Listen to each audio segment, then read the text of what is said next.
Good morning, ladies and gentlemen. Welcome to TEFAF Coffee Talks. This is the fourth in our series of 5 coffee talks. We also have, I have to put a little word in for TEFAF afternoons. We'll have one this afternoon at 4 p.m., so you're welcome back for that. We try to bring together for these coffee talks the most interesting, thought-provoking conversations possible. And I think with the talent that we, as you see, have here this morning, we've been extremely lucky and fortunate to have a really great series this fair. I'm just going to introduce for you Deborah Fisher, who's Executive Director of A Blade of Grass, who'll be moderating today's panel on a topic that we are delighted to be presenting here at TEFAF New York Spring. Hi, thanks for coming. This is a panel about socially engaged art and institutions. And I want to just quickly introduce my fellow panelists. This is Miguel Luciano, who's an artist and an A Blade of Grass fellow. He's working on a great project that you'll hear more about with a number of different institutions. And then this is Kim Kanatani, who is the, hold on, let me consult my notes, the Gail Engelberg Director of Education at the Guggenheim, and Nat Trotman, who is the Curator of Performance and Media at the Guggenheim. They're going to talk about a project called Circle Through New York. Really quickly, though, I want to talk just for a second about socially engaged art. A Blade of Grass is the first national organization that only works with socially engaged art. So I'm going to tell you our perspective about this. We do this through a fellowship program that does a nationwide open call, and it pairs $20,000 in unrestricted support with the creation of a lot of content: field research, a documentary film, public programs, and web and print-based content that is designed to share socially engaged art projects with a wider audience. We think about socially engaged art as artists sharing the creative process directly with other people and making meaning within a community context as opposed to an institutional context. So we work with projects that are happening in San Quentin Prison, in the public school system in New York City, in East Harlem, right? And so here's an example. These are all of the places that we've worked. We've worked in Gary, Indiana, New Orleans, St. Louis. We've worked in Quito, Ecuador with a project with Suzanne Lacey, the Zapatista Autonomous Rebel Municipalities. We can talk about that project later. That was super interesting. Athens, Greece. And just to give you a concrete example of an A Blade of Grass project, this is a rendering by Dred Scott, who is a 2015 A Blade of Grass fellow. His project, Slave Rebellion Reenactment, is a community organizing venture that gathers 500 African-American people and about 100 white people in and it gathers about 600 people together in New Orleans to reenact the largest slave rebellion known to American history. And it does that by, well, anyway, we have very little time today, so I'm not going to go into the details of this. But what we're really thinking about today is how projects like this that are happening outside of a community, outside of an institution in a community context, work with communities specifically. So Miguel, let's talk about your project first. Okay. Hello. My practice, I'm a sculptor, painter, mixed media artist, and have done socially engaged art projects for a number of years in the different communities that I've lived in. I live in East Harlem, not far from here. Are we here? So, okay, so this is some of my work. This is an image from a project this past year that really frames the work that I'm doing right now. This is from an exhibition at Brick. I had a solo show at Brick last year called Ride or Die. 2017 was the centennial mark of U.S. citizenship for Puerto Rico and Puerto Ricans. I'm from Puerto Rico originally. grew up in the States, and my life has always kind of been back and forth between these two places, and my work for a long time has looked at sort of the historic relationship between these spaces that inform my own history and heritage. And especially now, sort of considering all of the very complicated issues that arise in this relationship. Because we are still a colony of the United States, we have a really problematic relationship to the US, a lot of which came to a head in 2016, 2017, even before the hurricane, during the debt crisis. And so, for those that don't know, we have an enormous debt crisis on the island, and there was a bill passed by Congress at the end of 2016 called the PROMESA Act, which stands for the Puerto Rico Oversight, Management, and Economic Stability Act, which was intended to be sort of an economic relief program for Puerto Rico, but it was a really cruelly sort of titled bill that was a very bad promise. Essentially, it was a bill that protected the interests of the bondholders and the banks and Wall Street interests as a priority to be paid before the island got put back together. And so we're talking about an island that has well over 50% poverty rate, that has where social services and public programs have been decimated, hundreds of schools closed, hospitals. And this is all before the hurricane, so things really came to a head last year during the hurricane. So this bike from 1952, it's this double bike with one side representing the US, one side representing Puerto Rico. 1952 was the year of our Constitution. It was this kind of seminal moment that represented the potential of a new promise of autonomy and stability that was never realized. And so this piece in the slide is called Double Phantom, which is sort of a phantom of that past coming forward to the present. It's also a Schwinn phantom, or two Schwinn phantoms from 1952. And so embedded in a lot of the sculpture and the projects that I met are relationships to history and migration and really these critiques of colonialism. In spite of this, the message in the back in neon literally is pa'lante, which means to go forward, always forward. And that is sort of the hopeful message that it runs through, I think, hopefully, through a lot of my work in these sort of colonial critiques. But it comes from, it comes from the Young Lords. And so Pa'lante was the sort of mantra of the Young Lords Party.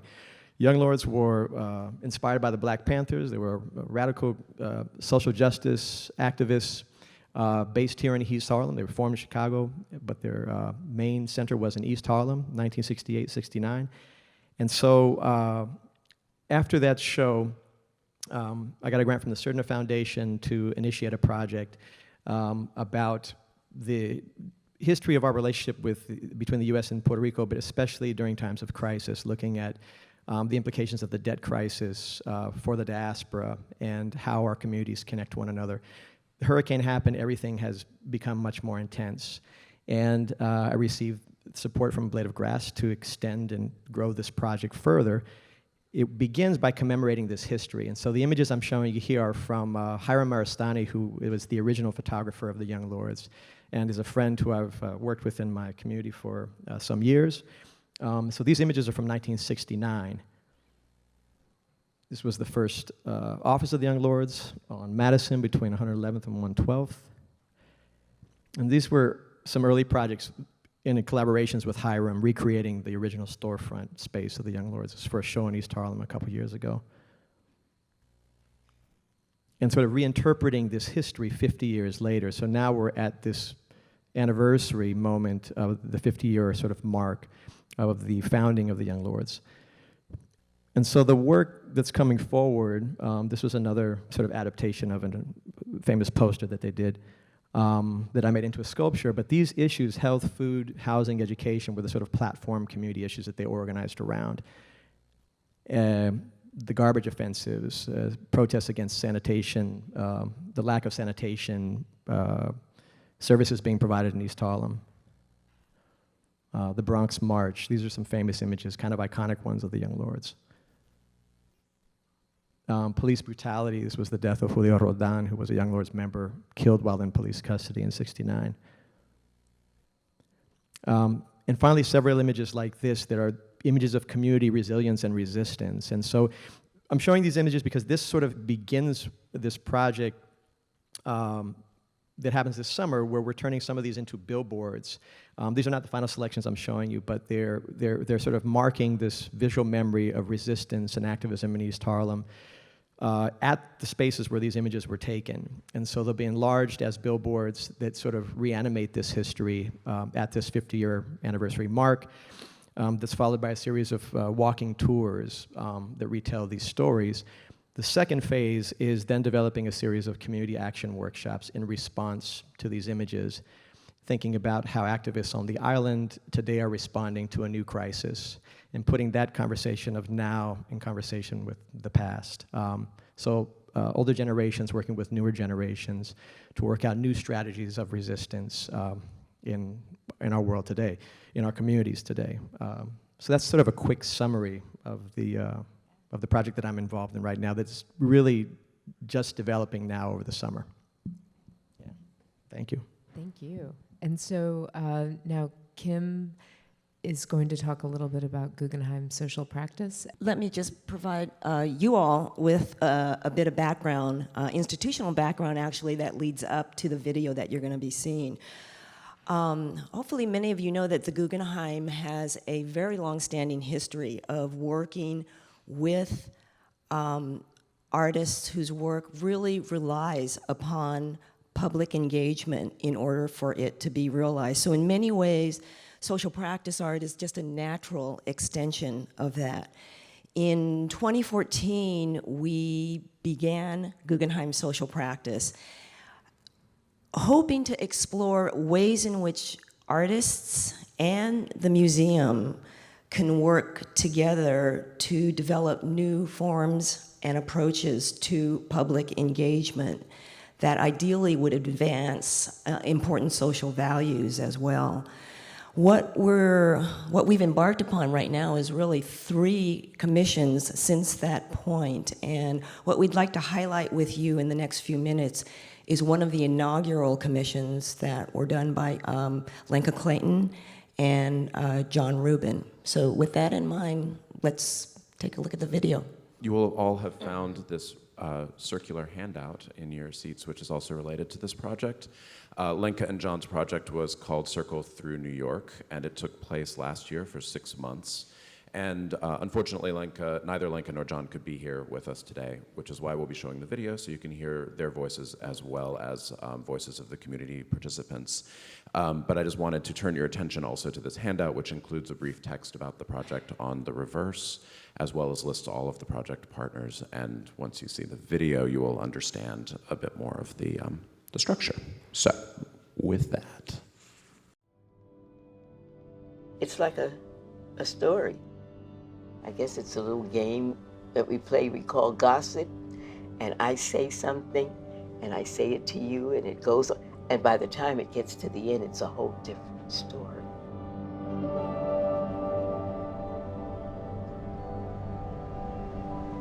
Circle Through New York. It's a project that decontextualizes life into life. It's an imaginary circle that we drew through the Upper East Side, Harlem, the Bronx, and Queens. We selected 6 partners for the project. The Guggenheim Museum, St. Philip's Church, Pet Resources Pet Store, the Frank Sinatra High School, Just Broadcasting, and the Institute for the Study of the Ancient World. We were looking for places that were incredibly different to each other, who existed for different reasons.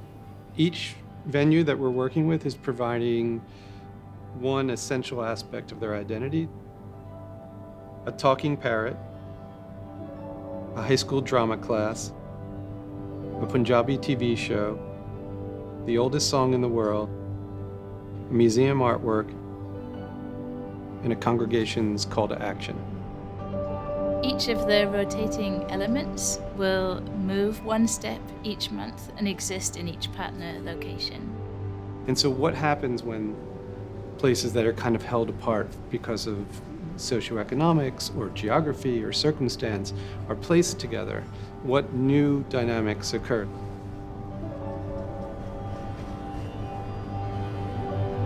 Check, check, 1 2 1 2 1 2 1 2. Haha. Call to action, St. Phillips. All right, here we go. When we got this St. Phillips a call to action, which was the first one, we came up with an idea to make sure that the people in the Bronx knew their rights. This month here at the pet shop, we are going to tackle one of the things that this community has been plagued with, and that's knowing the rights, being arrested unjustly. They will call your family and offer you a lawyer free of charge. We got your rights right over here. And if you want to jump on the mic and tell us what happened, just come on over here and grab the mic. All I say is just concentrate more on the people, you know? You're gonna go in and, do your random stops. Gotta have probable cause. No matter what, we still got our freedom, we got our rights. Yeah, well, hold on, we go. This project means to me a voice. Giving a voice to our customers and our clients. Every month something is different. It's a different experience for our community that ain't never happened before.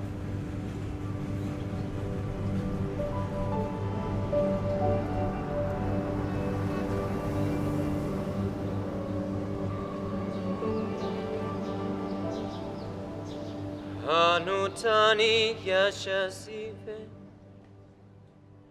Shinute suturi yahubugara Kudurnita shakilatsili shipri Umaru hatuari. It's a very special song. First of all, because it's the most ancient song that we know.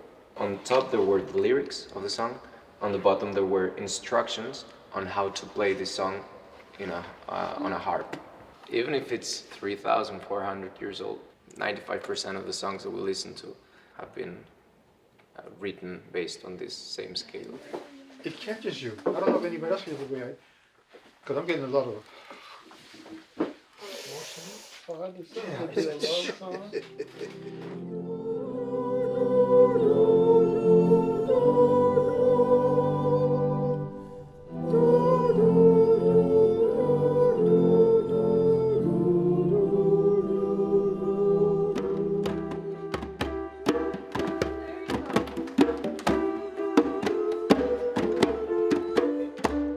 I can see that, if you're circulating it through the city, everybody can have an opinion about this hymn, and everybody can sing this hymn from their perspective, and there we are. Wow, we're connected.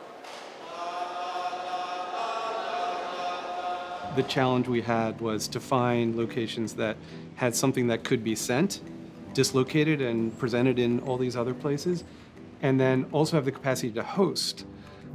Just TV will be sending 4 live shows that they produce, and they'll be presented in each one of these locations. Human being, inside heart is the same, blood is same, and the feeling is most important when we have to see each other. Stand here. You can no, go back. Okay. Then he talk something. Okay. You sponsor my ticket. You want my ticket? My. You want your ticket? Yes. What John and Link are doing with the Circle Through New York project is they're creating art in people's businesses and people's places of worship and people's place of education, and they're saying art doesn't have to be in a museum. So this kind of the locations give us this opportunity to understand the culture and art and how we live our life.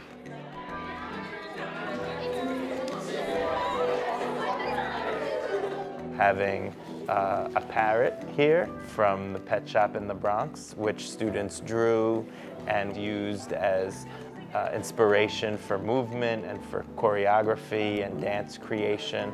That was really different. We want to provide students an opportunity to go beyond themselves and beyond the structure of school, and this project allows us to do this. Girl. Hi. couple of people here have birds, but most do not. So most of us, me included, we have no idea. Sometimes she does get loud and, we're all on our phones and we're trying to, record or do work or concentrate. And everyone, including the overnight staff, the weekend staff, everyone now knows how to put her to sleep and wake her up. And, all of a sudden, we're all bird lovers. I like that part. That's so touching. So now that we're all bird lovers, I think that, one thing to just kind of wrap all of this up and kind of define what socially engaged art is, it's an inclusive project, right? That happens by bringing lots and lots of stakeholders into a project, and that has real institutional ramifications, right? And we're going to talk a little bit about where the art is and who makes it, how that changes institutional relationships sometimes very drastically. So I want to start with a really basic question, which is, Circle Through New York was a Guggenheim project that originated with the Guggenheim, but then displaced the Guggenheim somewhat and made them a participant, one of 6 participants. Whereas in Island Inland Promesas is a Miguel Luciano project that is bringing together many different organizational participants. So your list of institutional stakeholders includes A Blade of Grass, BRIC, the Met, Museo del Barrio, and Surdna. So that's 5. So how do these relationships change when you have more than one institutional stakeholder? And how does having one institutional stakeholder work? Yeah.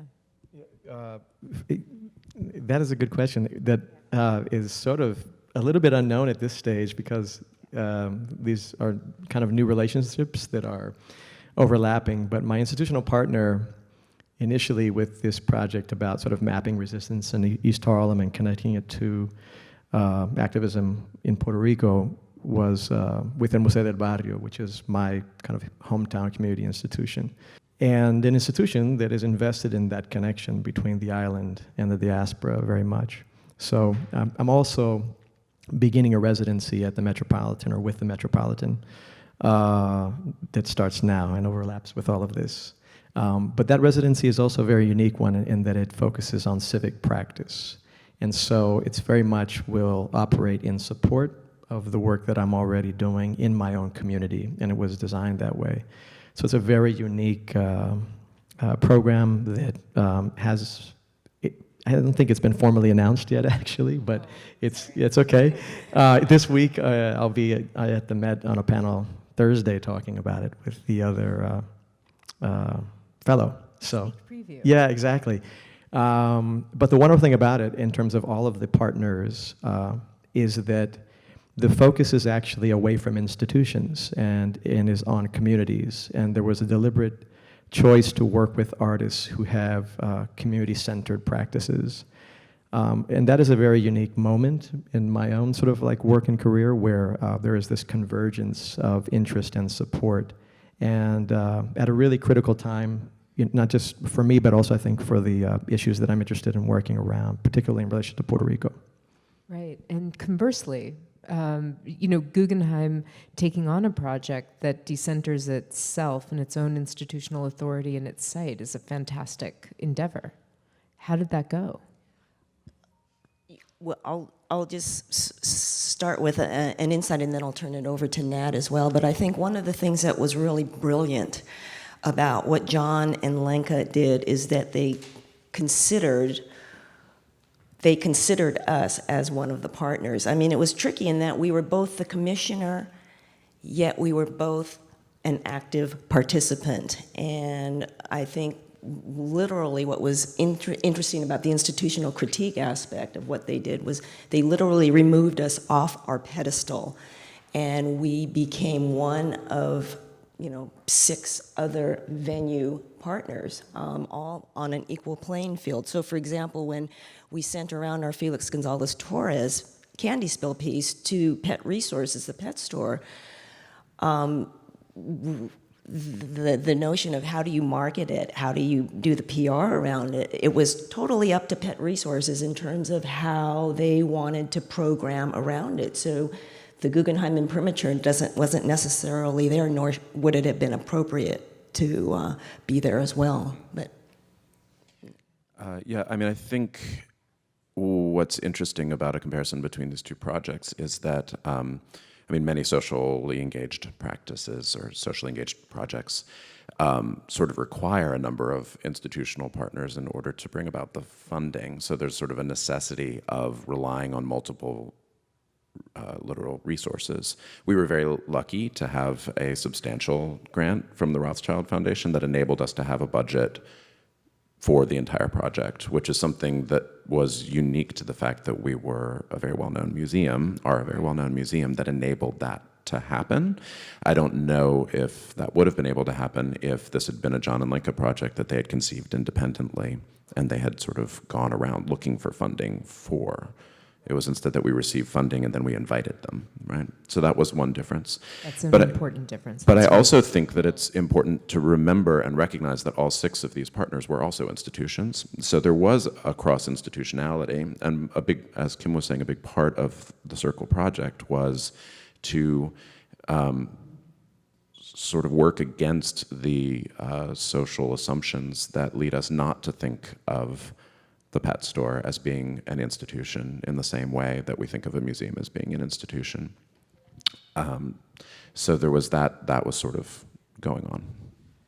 I just want to add to that. There's one of the things that, my project was, my project partner, my institutional partner with this from the beginning was, and is, El Museo del Barrio. And the connection between the work that I'm doing about the activist history of East Harlem is absolutely connected to the history of that institution. And not a lot of people know that, but the Young Lords were founded in 1969 in East Harlem. El Museo del Barrio was founded in 1969 by artists, activists, educators. It was a community-driven institution and a community-focused one in its roots, and it's informed by the radical history of activism that was a part of our community from the very beginning. And so part of this is also reminding the community and the institution of its origin story, which is, it was a for us by institution founded by Puerto Rican artists, activists, educators, et cetera. So it's a really important thing to think about that is unique to New York City institutions in that way. The photos I showed you of Hiram Marstani, who was an original member and the official photographer of the Young Lords, was also the interim director of El Museo from like 74 to 77, something like that. It's a very long interim. Yeah, exactly. Well, it was, it was in its sort of building and growing years, but there are a lot of things like that that are not well known about our institutions and about our community. So I'm really interested in drawing that out.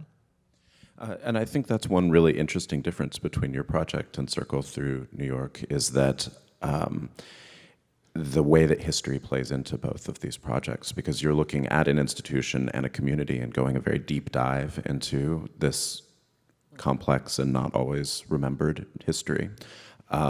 Whereas because of the sort of nature of Circle Through New York, it didn't really have that much to do with the Guggenheim per se, other than the fact that the Guggenheim collects art and exhibits art. And so that was sort of that basic function.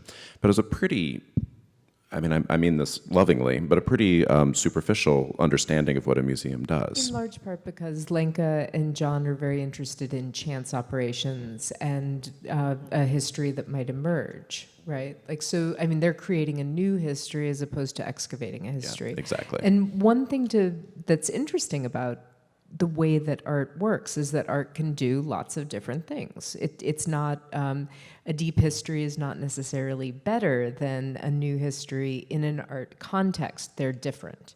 Yeah, and that ability to make qualitative distinctions between things is something that art brings to a discussion about power, actually, because, one of the things that is very interesting here is the role of institutional critique. Kim, you brought it up as something that John and Lenka were very specifically addressing in your project, in Circle Through New York, was the idea that the Guggenheim needed to be one of 6 collaborators and be on equal footing with the pet store and on equal footing with the high school and on equal footing with everybody else, right?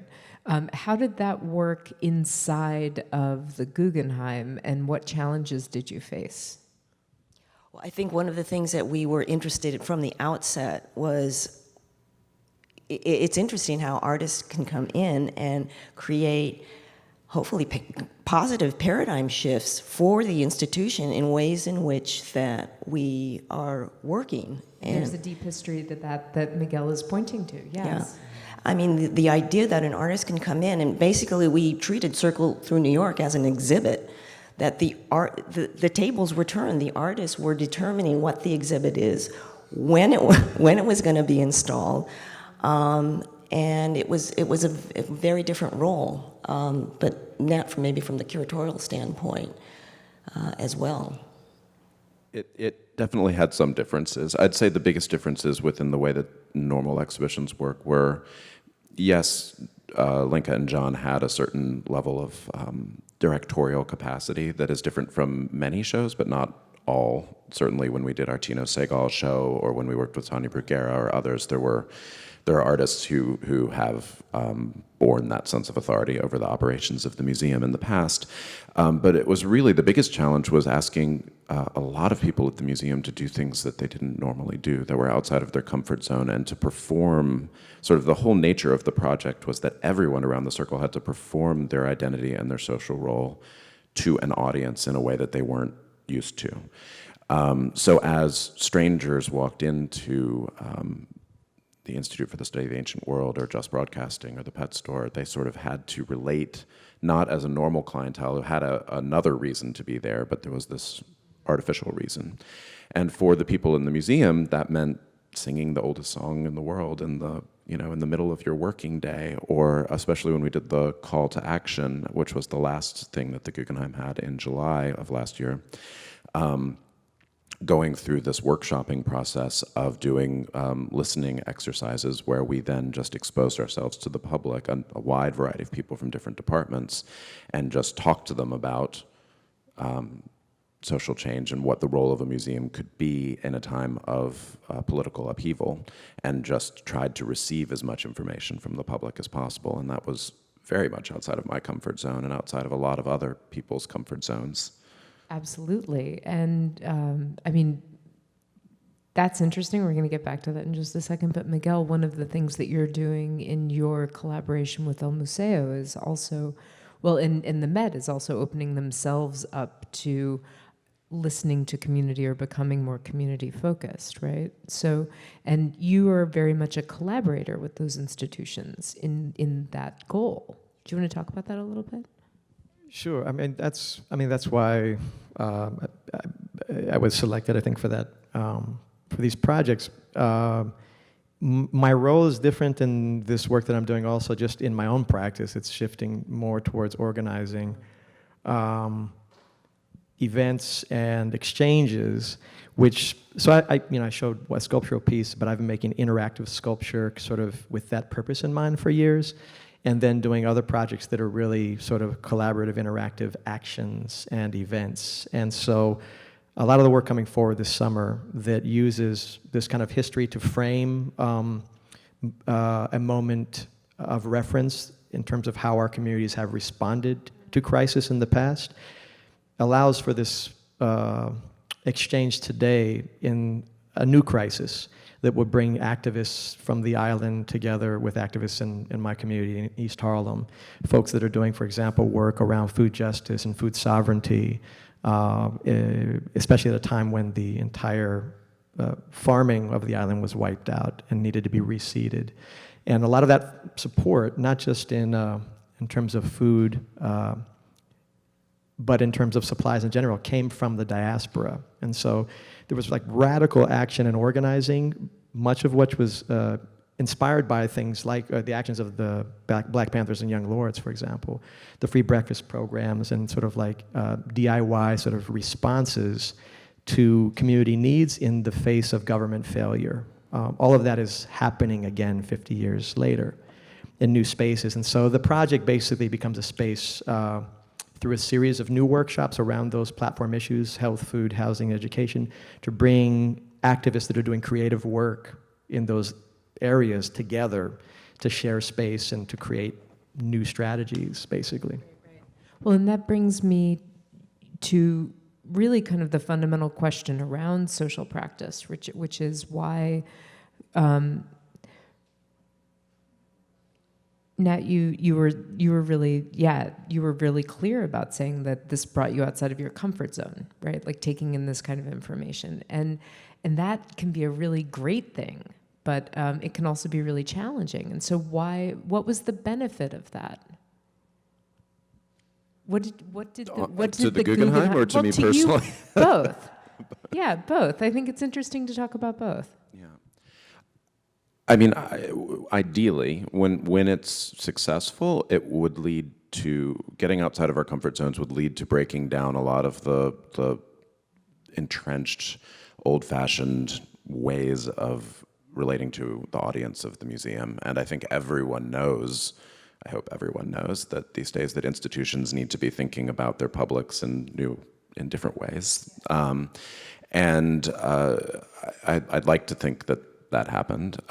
It happens on an individual level and it happens on a policy level at the same time. So certainly asking people to do things that are outside of their comfort zone affects change on a personal level and allows people to, I mean, frankly, usually people want to break out of, at least at the Guggenheim, people want to break out of the roles and they need a platform, of an authorized platform in order to do so. And so having a project like this come in through as an exhibition and be listed as being an official, full-fledged program of the museum allows a way for that desire to be realized.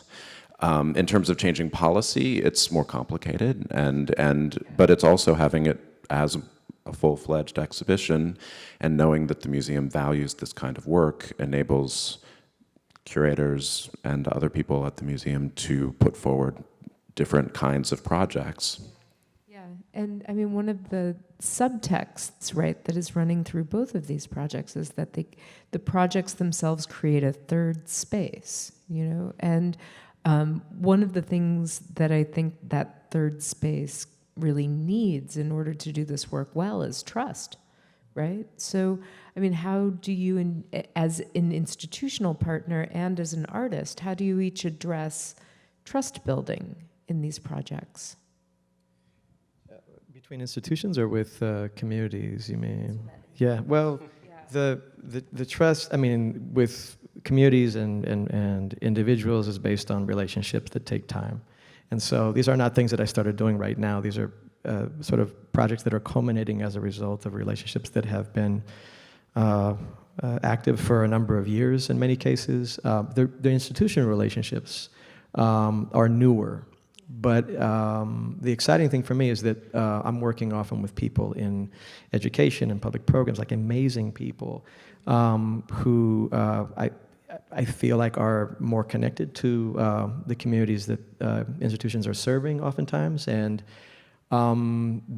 that's been my history as an artist, just, you know, exhibiting as well, and I love that part of it. So it requires that kind of relationship also for this to work, you know. There's got to be trust both ways on some level, and I think, you know, these are projects that are not traditional or typical for institutions themselves. So a challenge is, it's watching the institutions open themselves up to critique and growth, and allowing artists to sort of lead those conversations sometimes. And even more exciting is allowing communities to lead those conversations. It requires bravery on the part of the institution.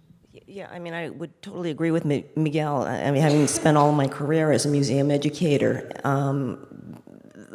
I feel in some ways that social practice artists are really lifting the things that we value the most, which is collaboration, partnership, active audience engagement, and using it as process and content to their work. So in that way, this social practice art is right at the crossroads for me. That's perfect in terms of melding education, art, and community engagement all into one area. We should open it up to the questions from the community. Who has any questions? And I believe Linda has a microphone here at the back for you, since this is being recorded.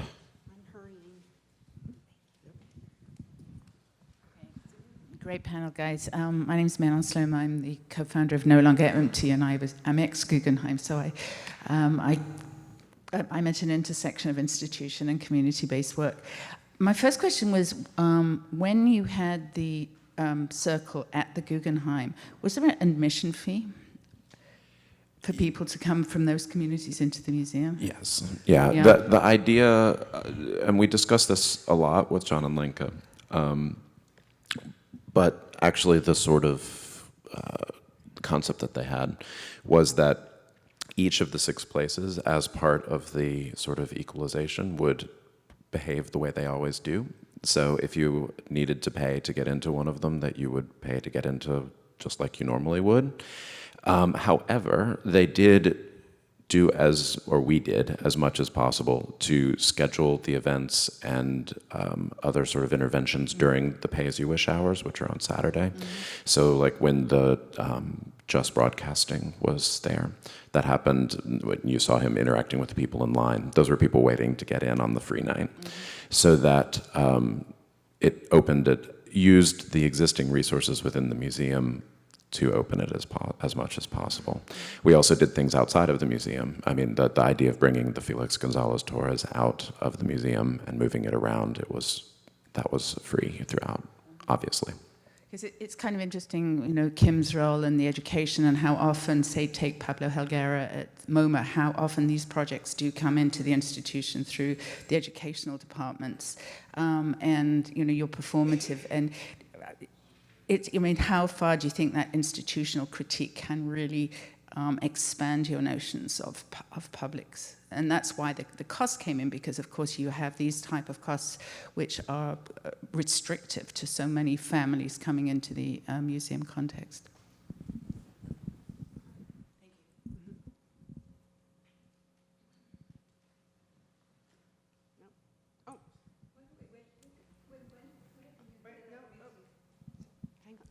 Sorry, I can repeat the question. She just asked where we can hear the oldest song. So I should have said, it should be listed on the Circle handout if you have one. There's a website for the project, which is still live, called circlethroughnewyork.com. And you can hear you can hear multiple different interpretations of the song there. There is no original, because it was on a tablet. So there's the one that we first heard through that the Institute for the Study of the Ancient World had produced, and then each of the other partners' versions are all there. My name is Daniela Bertol. I am an artist, and I wonder if you can provide a definition of socially engaged art, because art by its own ontology as an action on making a personal, intimate world accessible, communicated to the world, it's a social action. What differentiates social art? That's a great question. And from my perspective, we're thinking social practice can be defined in 1,000 different ways, obviously, and I think that that's a really important feature of art, that it can be anything. So you're going to get a different answer from me about this than the people who run Queen's Social Practice MFA, for example. But I think that for A Blade of Grass, the organizing ideas are artists working directly in community, and that community-based practice being the core aesthetic component, right? So Dred Scott's project is actually a really interesting example, because what he's doing is he's taking a history, right? This slave rebellion happened, and it was about 500 slaves marching very quietly, actually, from La Place, Louisiana, down to the outskirts of New Orleans, about where the airport is today, right? So basically, what he's doing is he's trying to use people, right, and use their own desire to learn this history and to talk about what it means to them and to talk about what it means to move that history forward in their lives as the organizing principle to get 500 people to do that and to make a visual experience of this kind of performance of people marching for 2 days dressed in period costumes with cane knives and muskets and, kind of taking over a large quantity of space, right? So there's a visual component to that work, but a key part of the aesthetic, and I think that this is what makes something social practice, is the way that Dred is organizing those people. He's not using social media. He's keeping everything a secret. And a lot of that is because when slaves would tell one another about this rebellion, they would risk their lives to do so, right? So what he's doing is he's creating a community of trust that kind of ignores a lot of the way that we organize today in order to get a very specifically deep experience that is carried inside of each individual. And I think that that's actually a key component of how social practice works. It's sitting inside of the people who all became bird lovers. It's sitting inside, it's in the relationship between you and Hiram, and the food, and so that, and the outcomes are almost secondary. And I think that that's a fascinating component of this practice. Thank you. Jordan Coffey from the University of California. And I'm asking in a sense to, how do you say,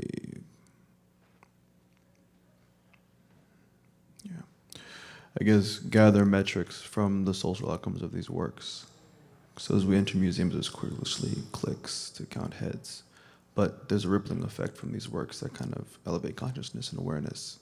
So what are you guys currently doing to keep a metric and follow up on these people who encounter these spaces?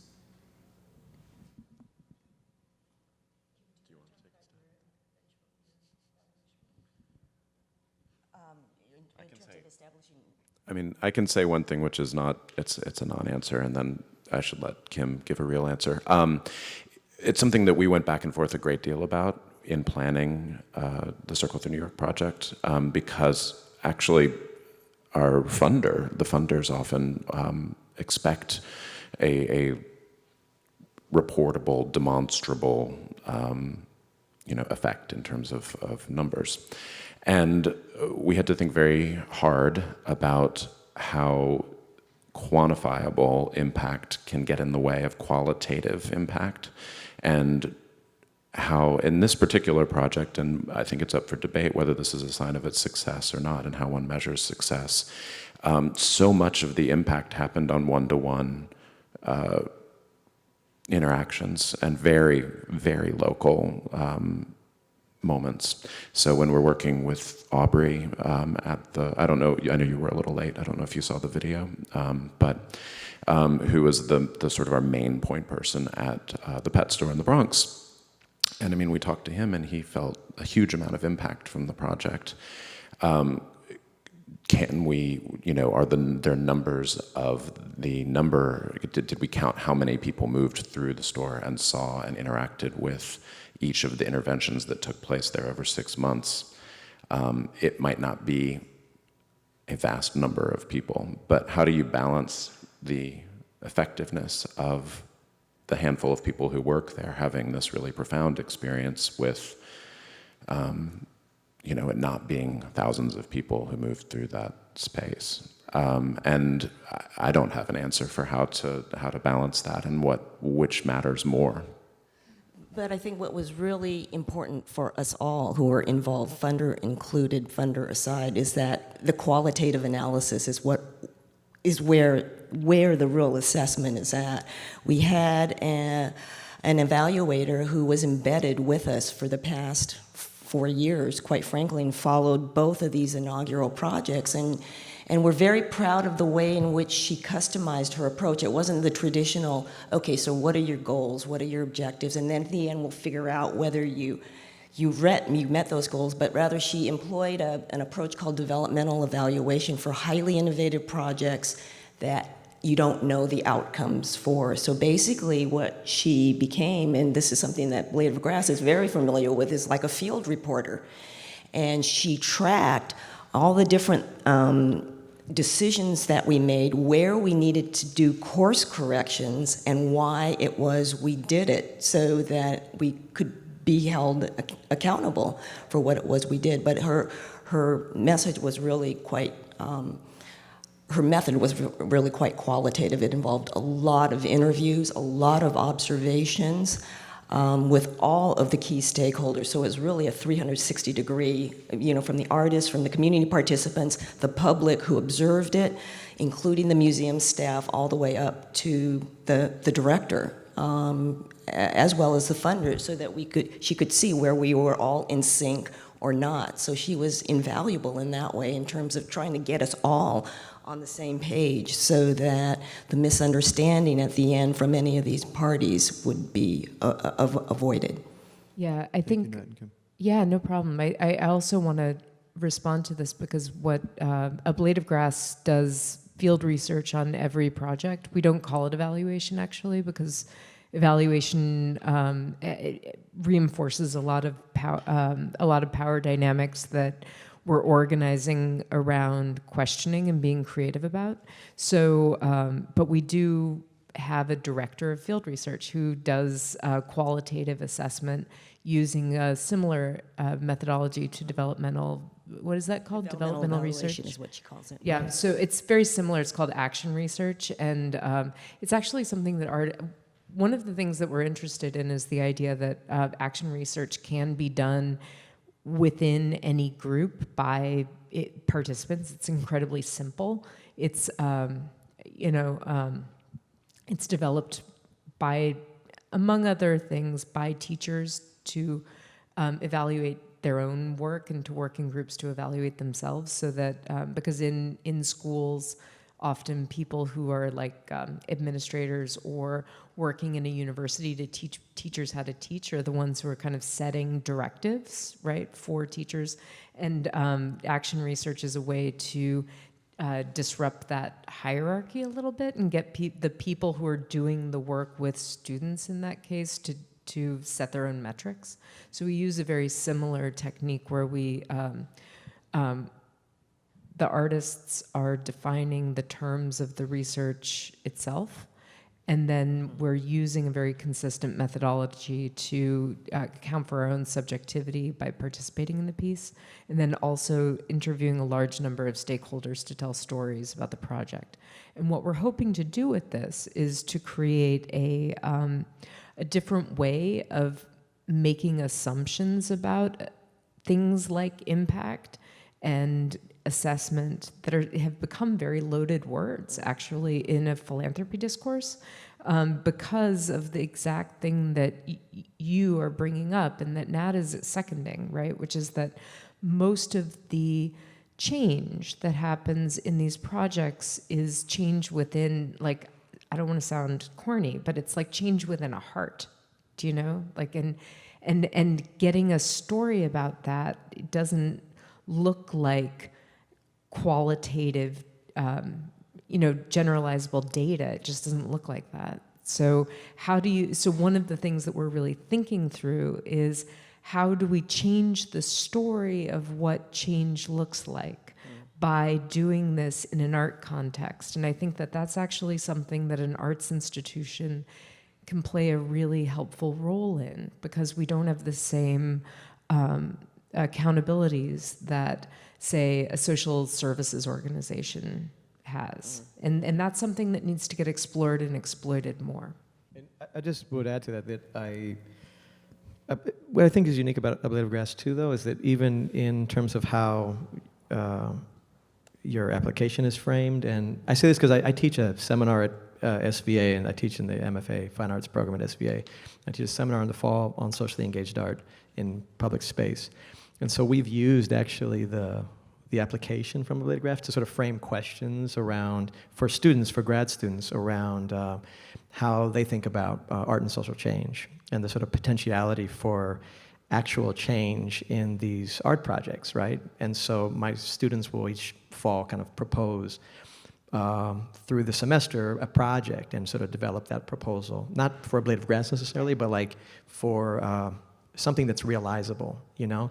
Asking core questions about how does your project actually create social change? And even if it's an exercise, it's like a really important one to consider that potentiality beyond a gesture, beyond an object. And that question has to be considered then in relationship to the world, to the communities that people are thinking about and working with. And, you know, these are exercises in the seminar that I teach, but it's a really sort of healthy, I think, way of thinking beyond our studio practices of how the work we do. And I'm not saying that, like, you know, social and politically motivated paintings, for example, don't make an impact, but it's a different kind of work and it's a different kind of world that they exist in, you know? So it's like reaching beyond the traditional forms to think about exchanges and relationships and social action. So it's a great question, and it's honestly the question that I ask every single year to my students, and I ask that in my own work, you know, all the time. It's not always answerable, but I think what we do is we look at sort of best practices, and we look at projects that don't work, you know, and including my own experience. Like, I look at sort of like successes and failures, you know, in these different endeavors, and it's important to talk about the failures, you know, and acknowledge them even when they exist in the contemporary art world, you know, in relation to institutions sometimes too. So it's having honest conversations and critiques about what's working and not working, you know, and what's sort of, you know, it can feel like a superficial gesture and what can feel like something that really is received impactfully or a substantive kind of like transformation somehow occurring. But again, it's hard to actually qualify those experiences. Hi, my name is Jae-hee. I'm a second year student in Arts Administration program at TC. And so as institutions are providing more and more social roles, I feel that those efforts often fall, like such as public programs and community engagement programs, they often fall under the parameter of education department. And I'm wondering how those values and conversations are being shared and communicated throughout within. Thinking about it in the context of trust building and relationship building within the organization itself, you know, and also in context of like organizational power structure and internal bureaucracy and et cetera. Well,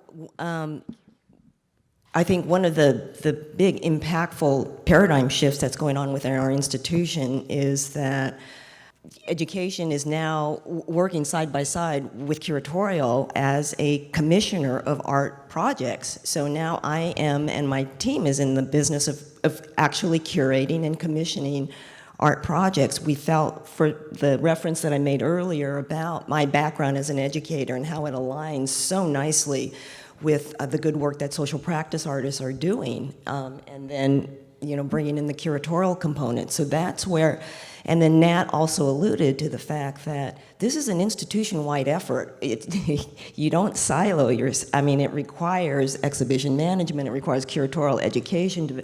So it was all hands on deck, particularly with this particular project. So I think that's where the social change happened in a big way within our institution in terms of the ways in which we work. I would say, I mean, Blade of Grass is a really different organization, obviously, right? Like, I mean, we're tiny and we were founded in 2011, and this is all we do. So that presents a number of very interesting challenges and opportunities. We have no choice because we only work with artists who are actively addressing power systems and engaging in, you know, community-based work to be very rigorous in our own social practice, right? So we have a socially engaged board in a lot of ways. We engage in a lot more discourse and trust building because all of the projects that we take on are very risky. You know, I mean, we've done projects that are trying to do things like smuggle money to the Zapatistas, you know, a little bit. So, not really, but the. This is being recorded, you know. It was very indirect and symbolic, and it's an art project. But the so I mean I guess so we talk about each project to a degree that would and we work on a consensus level that is very rare in an arts institution actually, and it's very beautiful. And you know, we have to critique our own power by ourselves. You know, we can't rely on artists to do it for us. So so we're very that gives us a lot of flexibility, and it also gives us a lot of homework, you know, all the time. Yeah. So I mean, I guess to answer your question, you can go really far with this. It's possible. Yeah. I want to thank you for being here. I want to thank the panel for this fabulous conversation. As somebody who works in partnerships and associations all the time, they're making it sound easy, relatively easy until you've been on the inside of trying to build. It always sounds really good, partnering. Oh, great idea. Until you start getting into the details and the nitty-gritty of doing it. One more thing I must say is to thank Denise Saul for the great favor she did for me to put me in touch with Kim, that was the genesis of this panel. So I'm very grateful for that. And one thing I always forget to do, but I want to definitely say here, is that every program we do is live streamed and online.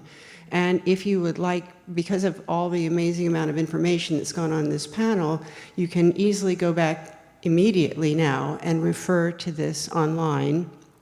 So this and the wonderful PowerPoints and video will be available to you and archived on the website. So we're very happy about that. So of course, a huge hand of applause for a wonderful, wonderful panel.